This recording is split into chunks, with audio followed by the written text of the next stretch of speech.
هذه الندوة المغربية ننظمها اليوم في نسختها الثانية بمناسبة اليوم العالمي لعدم الإفلات بالعقاب في الجرائم المرتكبة ضد الصحفيين.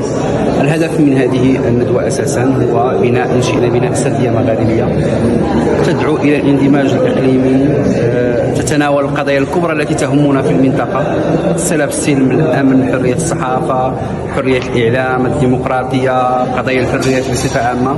بناء سردية مناسبة لمحيطنا وتنتصر لقيم حقوق الإنسان في كونيتها وشموليتها. سوف نتناول مجموعة من المحاور داخل هذه الندوة. أساسا سوف نتناول محاور مرتبطة بحرية الصحافة، مرتبطة بكيفية بناء كما قلت سردية مغاربية حتى في المحيط الإقليمي كامل، بما أننا انفتحنا في هذه النسخة الثانية حول القضايا المرتبطة بالمنطقة المغاربية وأيضا بمنطقة الساحل، وكيف يمكن أن نتناول القضايا التي تهمنا انطلاقا من مقاربة تنتصر مبادئ الحرية، المسؤولية، تحارب خطابات الكراهية، وتنتصر القضايا الإنسانية العادلة. هذا هو علاش حنا جينا اليوم في هذه الندوة المغاربية في نسختها الثانية. هذا هو الهدف. بطبيعة الحال البيان الختامي الذي سيصدر سوف ينتصر لمجموعة من القضايا. بطبيعة الحال